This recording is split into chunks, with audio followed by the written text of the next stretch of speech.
Today in this video, I would like to share with you the two essential speaking practices that you should inculcate into your daily routine to improve your English communication skills.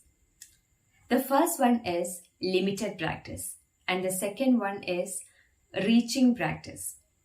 What do I mean by limited practice and reaching practice? Okay, first let's take a look at limited practice. Limited practice is the practice that you do with your existing knowledge.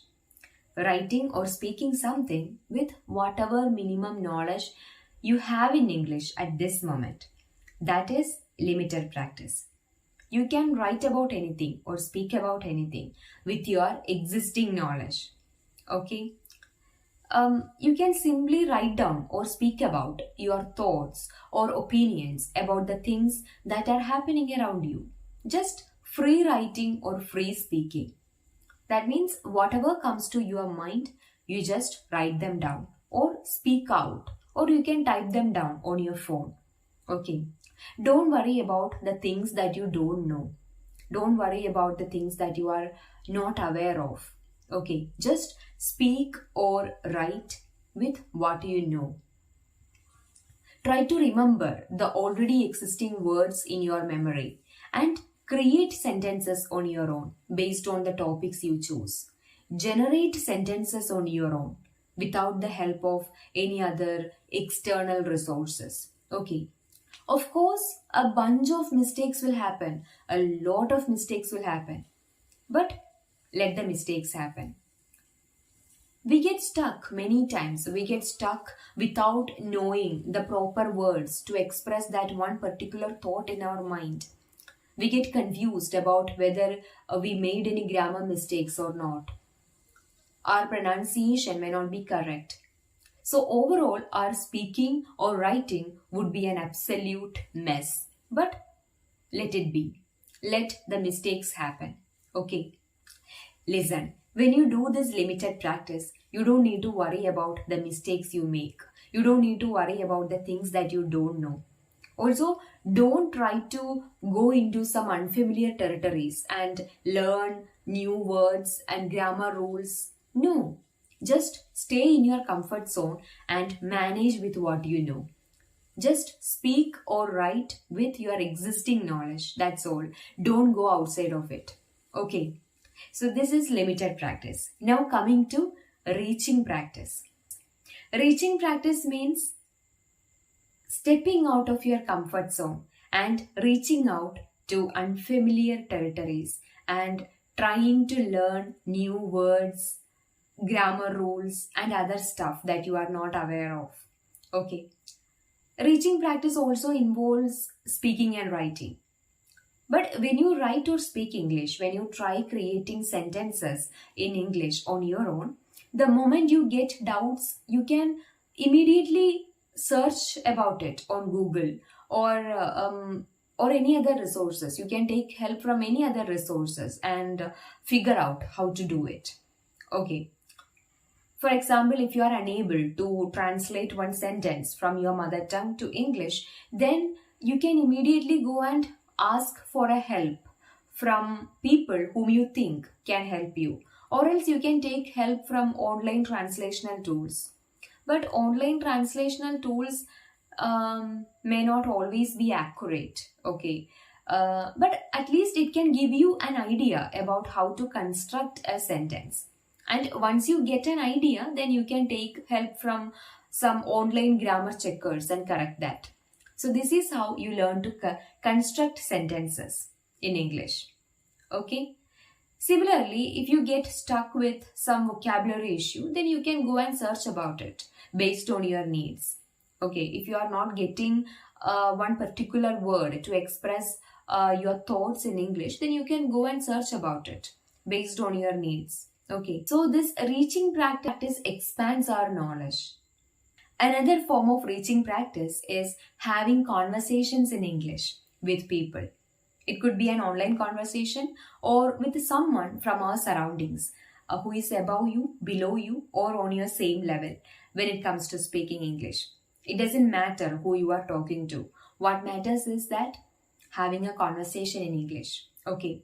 It might feel uncomfortable in the beginning, but having a regular conversation in English will definitely help us to improve our English communication skills. Engaging in English conversations will help us naturally absorb the new vocabulary, sentence construction patterns, certain slangs, phrases, and idioms based on the context. Slowly, we get used to speaking English. We get practiced at quickly remembering the words and constructing sentences based on the context. So, reaching practice is what fuels our growth, I would say, because it expands our knowledge. It exposes us to new vocabulary, grammatical structures, and sentence construction patterns, and help us actively apply them in our real life conversations. So, reaching practice is obviously a growth practice. Okay. So, limited practice and reaching practice both are equally important. You must find at least 15 to 30 minutes a day for doing this limited and reaching practice. Okay.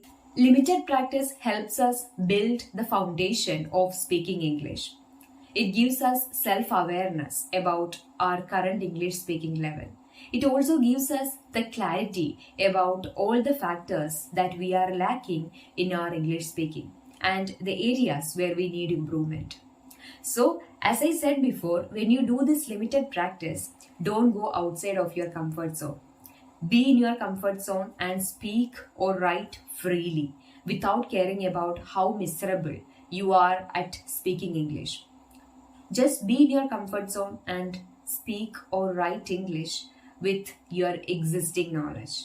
But when it comes to reaching practice, the entire game changes. You are bound to step out of your comfort zone and grab new vocabulary, learn grammar, and challenge yourself to speak English. Challenge yourself to have conversations in English. So that is all about limited practice and reaching practice. But before I conclude this video, I will tell you one analogy. Okay.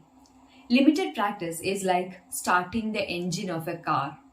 But starting the engine alone cannot get us very far, right? That's where reaching practice comes into place. Reaching practice means putting on the wheels and driving. And each wheel represents the different aspects of speaking, like vocabulary, grammar, fluency, confidence, etc. So just like a car needs both an engine and its wheels, you need both limited and reaching practice to become fluent in English. Okay, limited practice provides the foundation. Meanwhile, reaching practice allows you to apply and expand that foundation. Starting the engine is very quick, but putting on the wheels and driving takes time. Similarly, building fluency also takes time. Building fluency takes consistent effort. Okay, that's all. That's all I wanted to share with you today about the two kinds of speaking practices. I think I have covered everything in detail. Now, I think you people are already following this in your learning process, right? Probably you are not aware of this is what you were following all these days, right? Anyway, from today on, you do it intentionally. Make a conscious effort to inculcate these two speaking practices into your daily routine of learning English. Okay, do it intentionally. I'm 100% sure that you can achieve some insane results within a short span of time. Bye.